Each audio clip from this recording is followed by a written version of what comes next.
Jalan-jalan ke Surabaya, singgah sebentar membeli tomat. Jika hadirin sekalian ingin dapat pahala, jawablah salam dengan semangat. Assalamualaikum warahmatullahi wabarakatuh. Alhamdulillahilladzi hadana li hadza wa ma kunna linahtadiya laula an hadanallah. Asyhadu an la ilaha illallah wahdahu la syarikalah wa asyhadu anna Muhammadan abduhu wa rasuluh la nabiyya ba'dah.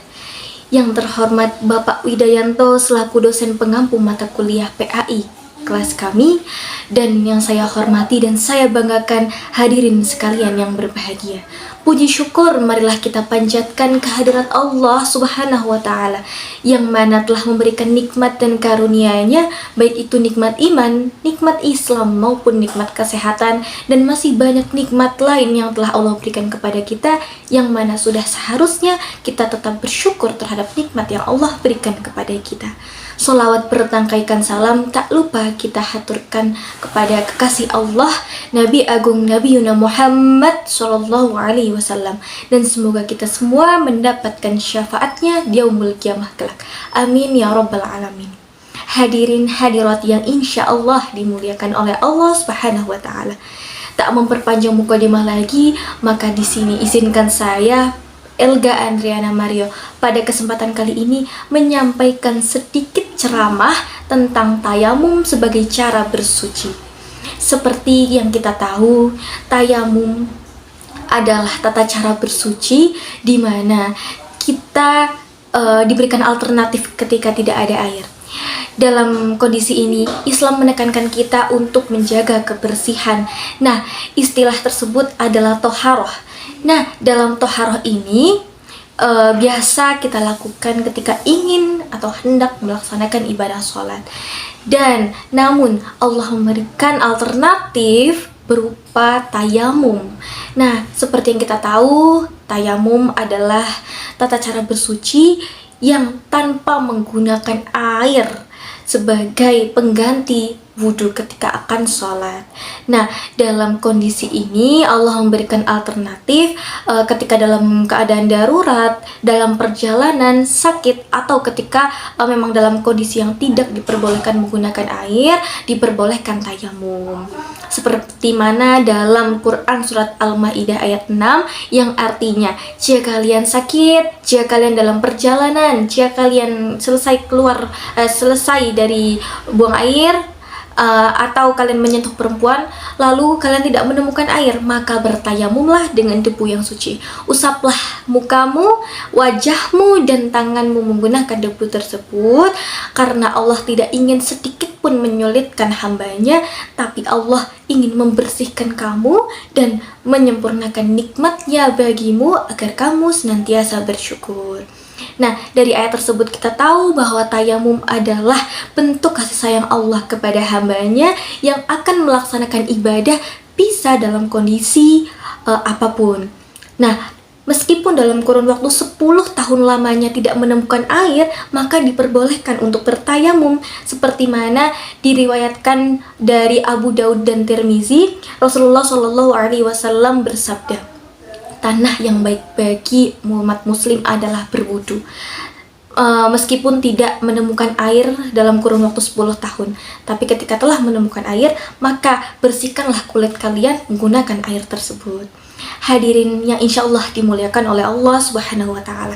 Kemudian kita bahas soal syarat apa saja sih yang diperbolehkan untuk seorang melaksanakan tayamum. Itu ada 5 syarat. Yang pertama, ketika memang benar-benar ada uzur perjalanan, sakit, atau dalam kondisi tertentu yang tidak diperbolehkan menggunakan air.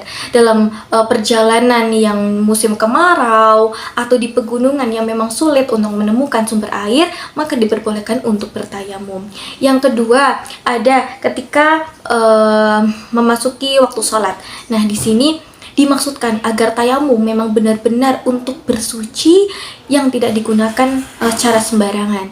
Yang ketiga, ada sedang mencari air. Dan yang keempat, tidak boleh menggunakan air atau sudah mencari air dan tidak menemukan air.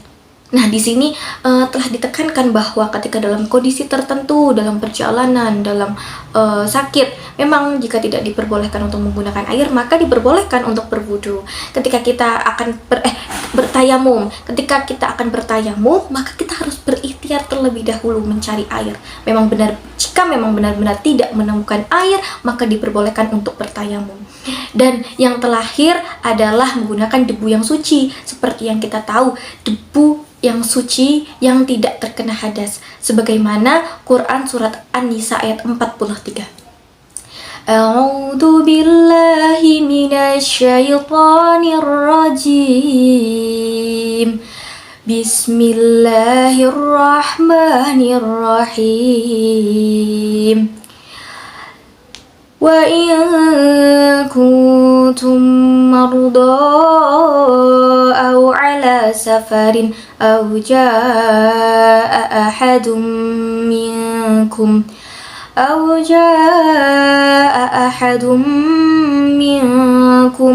minal ghaiti aw lamastumun nisaa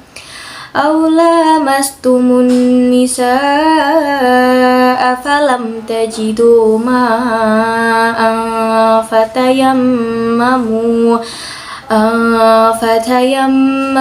sa'idan thayyiba, yang artinya jika kalian dalam perjalanan sakit, keluar dari buang air atau menyentuh perempuan lalu kalian tidak menemukan air, maka bertayamumlah dengan debu yang suci. Kemudian kita bahas tentang seorang muslim memang sudah seharusnya mengerti tata cara bertayamum yang benar, yaitu dengan mengutamakan atau menyelaraskan dengan sunnah yang diajarkan oleh Rasulullah. Yang pertama dengan membaca Bismillahirrahmanirrahim. Setelah itu membaca niat bertayamum. Nawaitu tayammuman listiba'ati sholati fardhalillahi ta'ala. Ya Allah, aku niat bertayamum untuk sholat karena Allah Ta'ala. Setelah itu kita tepukkan ke debu, itu kita tiup. Setelah itu disunahkan untuk mengawali dengan tangan kanan terlebih dahulu. Setelah itu baru tangan kiri. Tapi jangan lupa ketika rukun tayamum adalah mengusap wajah terlebih dahulu. Jadi terus kita mengusap wajah terlebih dahulu, setelah itu baru tangan. Nah, kemudian apa sih yang membatalkan tayamum? Itu ada 3 perkara. Yang pertama, segala sesuatu yang membatalkan wudhu, karena tayamum adalah pengganti wudhu.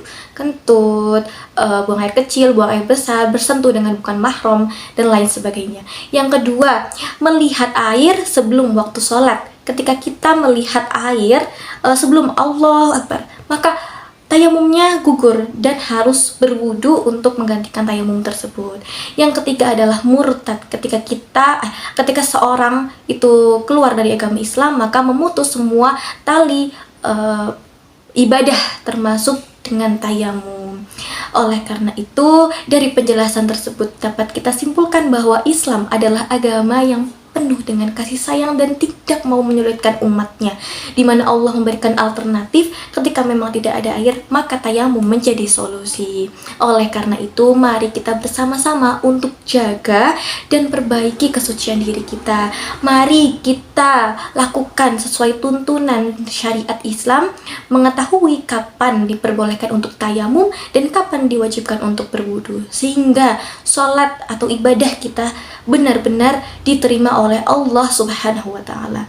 Semoga pula Allah menjadikan kita hamba yang senantiasa menjaga kebersihan dan diberi kemudahan untuk mengamalkannya dalam kehidupan sehari-hari. Demikianlah pidato yang dapat saya sampaikan. Mohon maaf bila ada kesalahan dalam penyampaian kata. Biji semangka pastinya bersih. Maaf bila ada salah kata. Saya ucapkan terima kasih.